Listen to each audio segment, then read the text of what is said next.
보유세 부분에서 가장 이슈가 되고 있는 게 공동명의를 정부에서 적극 권장을 했었는데 공동명의 한 게 오히려 독이 되는 상황이 돼버렸어요. 이번에 세제 개편을 하게 되면서 그래서 이슈가 많이 됐습니다. 그래서 부부가 만약에 두 채를 갖고 있어 그거를 각각 0.5씩 공동명의를 하고 있어 라고 했었을 때 이분들은 이게 어떻게 될 것이냐 이게 이제 이슈가 엄청 큰 거죠. 그래서 이제 타격이 큰데 공동명의가 아니더라고 하더라도 좀 전에 양도세 얘기할 때 얘기했던 것처럼 종부세 30억 이하 구간에서는 오히려 공시지가가 그렇게 이제 그 과도하게 높지를 않기 때문에 요번에 그 종부세 개편이 되면서 14억으로 허들을 바꾼다. 이렇게 지금 되어 있습니다. 그래서 이제 그렇게 되면서 14억으로 허들을 바꾸면서 25억쯤 아파트를 갖고 있으신 분들은 오히려 허들이 14억까지 올라오면서 종부세를 하나도 안 내도 되는 상황으로 또 바뀌고 있어요. 그러면서 30억 이하짜리들이 모여있는 마포나 성동구나 이런 아파트 쪽으로 지금 수요가 몰리고 있습니다. 근데 이 수요가 몰리는데 가장 중요한 부분이 뭐냐? 기존에 원래 빠듯하게 대출을 다 이리저리 긁어 모아서 사고 싶어 성동구를 들어가고 싶어 하는 사람도 있었는데 이 세제 개편으로 인해서 조금 다운사이징을 해야 되겠다라고 하는 사람들 40억짜리를 보유했던 사람들 뭐 이러신 분들이 성동구나 마포구로 이동하는 매수세가 들어온다 그러면 매수세가 커지는 거죠. 그러면 마포구하고 성동구의 아파트 가격은 상승을 할 수밖에 없는 상황이 생기는 거죠. 공급이 더 이상 뭐 더 늘어나지 않는 상황에서 지금 현 상황에서의 시장에 나와 있는 아파트 공급 상황에서 수요자는 늘어버리니까 가격은 상승할 수밖에 없겠죠. 그런데 이제 이슈가 되는 거가 0.5 플러스 0.5가 1이 되는 게 아니라 2가 된다는 종부세 이슈가 생기고 있는 거죠. 그래서 왜 지분 50%가 1주택으로 계산되는가에 대해서 한번 또 생각을 해보면 지금 0.5 플러스 0.5가 2주택 법칙의 정의, 소유는 공유, 신분은 독립. 부동산 세법사 주택수 산정은 지분 비율과 관계없이 각 개인의 소유권을 독립적으로 카운팅을 한다. 그래서 0.5를 갖고 있는 남편도 1주택으로 간주가 되는 거죠. 종부세 계산할 때. 그리고 부인도 0.5 갖고 있는 것도 1주택으로 간주가 되기 때문에 2주택 효과가 생기는 겁니다. 그래서 세법상 다주택자가 되면서 종부세 공제 혜택이 많이 줄어드는 상황이 되는 거죠. 지분 1%라도 한 채다. 지분 1%라도. 그래서 지금 이게 큰 이슈가 될 것 같아요.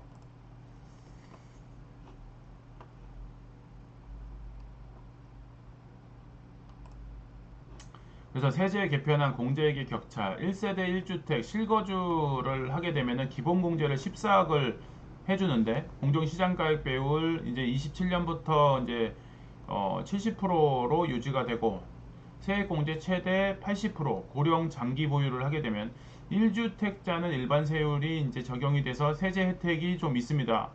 그러니까 단독 명의일 때 이런 거죠. 근데 인별로 따져서 2주택이 돼버리면은 기본 공제를 14억을 해주는 게 아니라 9억을 해주는 겁니다. 근데 여기서 한 채만 갖고 있는 게 아니라 두 채를 갖고 있는 다주택자여서 이제 이 금액을 기본 공제 구간인 9억을 넘게 되면은 이게 뒤에 가서 나오는데 거주하지 않는 주택에 대해서 공제 비율이 적용이 됩니다. 공제 비율이. 그리고 또 공정시장가액 비율이 여기는 보면은 70%, 여기는 80%, 그리고 세액공제를 최대 80%까지 해줬는데 여기는 이렇게 되게 되면 공제가 없어요. 그래서 다주택자 중과와 상향되는 세율. 그래서 이렇게 되게 되면은 엄청난 세금을 부과받게 되는 거죠. 그래서 공동명의가 타격이 크다.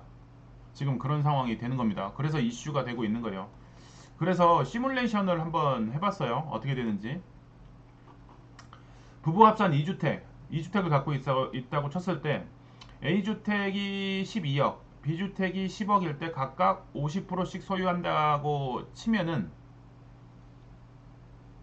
이렇게 되면은 부부 합산 연 600만 원의 종부세가 발생을 하게 됩니다. 다주택자로 분류가 되고 기본공제가 축소가 되고 세액공제가 0이 되기 때문에 이게 두 개 합산을 하게 되면 22억이 되는 거죠. 근데 공제 한도가 9억인데 또 9억도 아니에요. 뒤에 가서 보시면 부부 합산 2주택일 때 부부 합산 2주택일 때 이제 정부에서 주택수로 하지 않고 가액으로 한다고 했습니다. 가액으로. 그래서 이제 12억짜리 집이랑 10억짜리 집이랑 이게 인별 한 채씩 단독 명의로 소유한 경우 각각 한 채씩을 갖고 있는 거, 공유 지분으로 갖고 있는 게 아닙니다.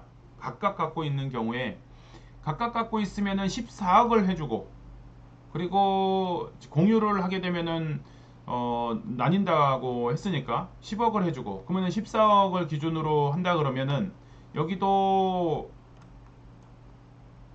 기본공제에 의해서 세금을 안 내게 되고 부인도 세금을 안 내게 되는 상황이 발생을 하는데, 요 앞전에 보면은 공유로 인해서 이제 2주택이 되는 효과가 발생을 하기 때문에 여기에도 지분 50%, A에도 지분 50% 갖고 있고 B에도 지분 50% 갖고 있고, 그래서 2주택이 되는 겁니다. 2주택이 되기 때문에 기본공제가 14억이 안 되는 거죠. 근데 요 밑에 같은 경우는 각각 따로 갖고 있으면 어떻게 돼요? 14억 공제 기준이 되니까는 단독으로 소유하고 있으면 인별과세니까 이렇게 되게 되면은 14억 둘 다 14억 언더로 떨어지기 때문에 세금을 안 내는 효과가 생기는 겁니다. 그래서 이제 600만 원을 내게 되느냐, 아예 안 내게 되느냐, 이런 상황들이 발생을 하게 되는 거죠. 그래서 지분 쪼개기가 유발하는 3대 리스크, 종부세 특례가 박탈이 되고 비과세 혜택도 없어지고 최고 세율을 또 맞이하게 되는 거죠. 2028년부터 다주택자 대상 공정시장가액 비율이 80%로 상향이 돼서 가세 표준이 급격하게 상승하는 효과가 생기는 겁니다. 그래서 지금 부부 공동명의한 물건들에 대해서 타격이 크다, 이 얘기를 하는 거예요. 그래서 사람들이 이제 셈법이 이제 계속 복잡해지는 거죠. 그래서 양도세 같은 경우는 교환을 해서라도 그 지금 장특공제의 혜택을 보려고 하는 것도 있고, 그리고 다주택자들에 대해서 양도세 중과 이런 부분들을 한시적으로 또 내년까지는 중과를 5%밖에 안 한다고 하니까 이제 만지작거리는 거예요. 아, 지난번에 그 안 팔았는데 이번에 그러면은 5%밖에 중과가 안 되니까 이번에 팔아버릴까? 라고 하는 상황도 고민을 하게 되는 겁니다. 그리고 55억짜리 아파트를 팔았을 때 30억 이하짜리로 내려가게 되면은 취득세도 리셋이 되는 효과가 있어요. 낮은 취득세가 되고, 지금 좀 전에 얘기했던 것처럼 지금 30억 이하짜리 아파트들은 상승의 여지가 많이 생겼어요. 수요가 많이 몰리는 거죠. 수요가. 그러면서 상승을 할 수밖에 없는 구조가 된다고 얘기를 했습니다. 고가 아파트들은 지금 정체가 되는 거래가 발생을 할 건데, 30억 이하짜리 아파트들은 기존에 30억을 진입하려고 하는 사람들, 고가 아파트를 팔고 세제 혜택이 있는 30억 이하짜리로 들어오려는 사람들, 두 가지 수요가 맞물리면서 이쪽에 압박이 커지는 거죠. 공급은 유한한데 수요는 늘어나니까. 그래서 이제 그런 상황도로 발생을 하게 되면서 30억 이하짜리 아파트들에 대한 가격 상승은 예상이 되고 있다. 그래서 전략적으로 따진다 그러면 어떻게 되냐? 지금 생각해야 될 게 가장 중요한 거는 30억 이하짜리로 이제 넘어가면서 누군가는 재개발로 눈을 돌려서, 그래서 공시지가가 낮은 매물을 들고 있으면서, 그러면서 미래 아파트가 되면서 가치가 상승이 될 만한 것들로 정리를 하면서 전세나 반전세나 월세로 사는 전략을 추구할 수도 있는 거고요. 또 하나, 2주택을 갖고 끝까지 가보겠다라고 했던 사람들도 종부세 세제 혜택이 그렇게 좋지가 않으니까는 빠르게 매물을 쏟아내면서 변동이 또 일어날 수도 있는 상황이 되고 있습니다. 그래서 가치는 계속 유지를 하면서 세제의 불합리성을 피하려고 하는 흐름이 계속 이제 눈치 싸움이 올해 말부터 내년까지 흐름이 이어질 겁니다. 그래서 매도를 생각하고 있는 아파트를 매도하고 있으면서 무주택으로 갈 건지 내지는 재개발 1주택으로 갈 건지 할 사람들 입장에서는 내년이 넉넉하게 팔기 가장 좋을 때가 될 거고요. 조금 더 욕심을 부린다 그러면은 1년 더 28년 4월쯤 해서 총선이 진행이 되니까 그때까지 1년 더를 상승분을 아파트 같은 경우에는 엄청나게 그 수요 밀도가 높아진다고 말씀을 드렸어요. 20억 내외 물건들은 밀도가 어마어마하게 높아질 겁니다. 그래서 현재 그런 지역 중이 어디냐면 성동구, 마포구, 그 다음에 부가현이 있는 서대문구, 그 다음에 동대문구, 그 다음에 성북구도 요즘에 이제 20억 클럽에 들어온 게 있으니까 그런 아파트들에 대한 관심도가 어마어마하게 높아지고 밀도가 커질 겁니다. 동작구에 있는 아파트들도 마찬가지고요. 그리고 영등포에 있는 아파트들도 마찬가지고 이런 유의 아파트들의 시세 상승이 꽤 올라갈 거고 올해도 올라가고 내년도 올라가고 28년까지는 이게 상승세가 둔화를 하겠지만 상승은 할 겁니다. 근데 29년, 30년 이때까지 계속 그렇게 기울기가 크면서 계속 상승할 것이냐? 그거는 좀 아닐 수는 있습니다. 그래서 이제 기울기가 커지면서 쭉쭉쭉 가속력을 붙는 구간이 27년, 28년이 될 것이다. 이때는 진짜 가격이 많이 상승할 확률이 높습니다. 그래서 현재 아파트를 매도 계획을 갖고 있으신 분들은 내년, 그 다음에 내후년이 가장 또 좋을 것 같고요. 세제 개편을 고려했었을 때. 그리고 또 한편으로는 아직도 집을 안 샀다 그러면 빨리 사는 게 좋겠죠. 어쨌든 지금 흐름으로 봤었을 때는 28년, 29년까지는 상승 흐름을 계속 탈 테니까. 그래서 이제 그런 것들을 고려를 하면서 1주택을 실거주할 것 같은 경우는 이번 세제 개편이 그렇게 본인들한테는 영향이 없을 거예요. 15억 내외짜리를 사시는 분들은 종부세 영향도 미치지도 않고 종부세 지금 1주택으로 보유 거주하는 사람들한테는 허들이 14억이기 때문에 공시지가 14억입니다. 14억이기 때문에 지금 현재 기준으로 해서 시가 15억짜리는 전혀 해당이 되진 않습니다. 시가 15억짜리는. 그렇기 때문에 지금 집을 사서 시간을 태우는 것도 전략이고 매도를 하면서 갈아타기를 하실 분들도 올해와 내년이 마지막 최적기. 근데 매물이 없다. 이게 함정이죠. 매물이 없는 게 함정이죠.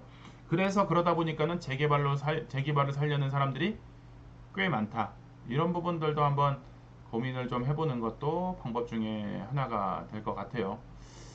그래서 지금 같은 상황들에서 변화 변동들이 많이 벌어지고 있으니까 내 포지션에 맞게끔 어떻게 자산 재배치, 리밸런싱을 할 건지 고민을 좀 해보는 것도 좋을 것 같습니다.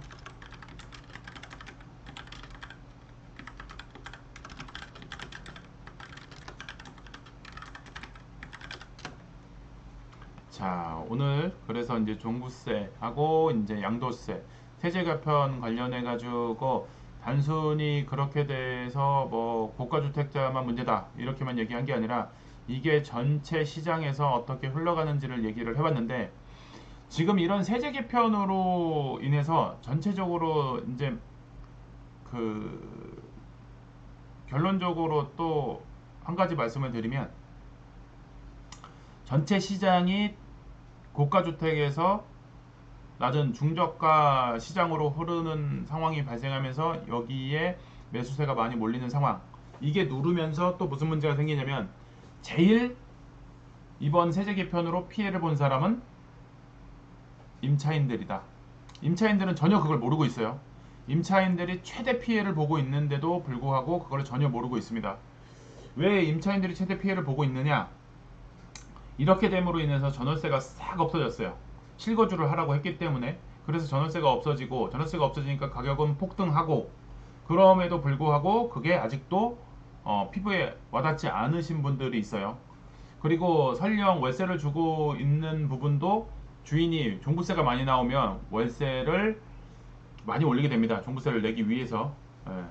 그래서 이제 이런 상황들을 고려를 한다 그러면 당연히 이제 고가를 갖고 있는 주택을 보유하고 있는 사람들도 타격이 크지만 그분들은 그래도 팔기라도 하고 하면 돈이 있으신 분들이니까 있는 분은 걱정을 안 하셔도 돼요. 근데 이제 걱정을 해야 되는 사람들은 누구냐? 없는 사람들. 임대차로 있으신 분들은 이 여파로 본인들의 월세 부담도 커질 것이고 전세를 찾기가 어려워지는 상황이 될 겁니다. 그래서 이런 상황들을 본인들이 이제 많은 사람들이 개편이 되는 거에 나는 뭐 내가 뭐 고가주택도 갖고 있지 않으니까 뭐 종부세 대상도 아니니까 뭐 이러고 생각할 게 아니라 전체 흐름이 어떻게 다 연결이 되어 있기 때문에 그런 것들을 생각하시면서 대응과 전략을 준비하는 게 맞다. 그래서 무주택자인 전월세를 사시는 분들은 빨리 집을 사는 게 맞다. 본인들이 가장 큰 피해자인데 피해자인지를 모르고 있다. 그러고 나서 집을 안 사다가 나중에 타격을 크게 입을 수는 있습니다. 그래서 흐름을 봐가면서 매수할 시기와 매도할 시기를 잘 파악하면 좋을 것 같습니다. 자, 그래서 세제 개편 관련해 가지고 종부세하고 양도세 관련해서 핵심 이슈들을 한번 정리를 해봤습니다.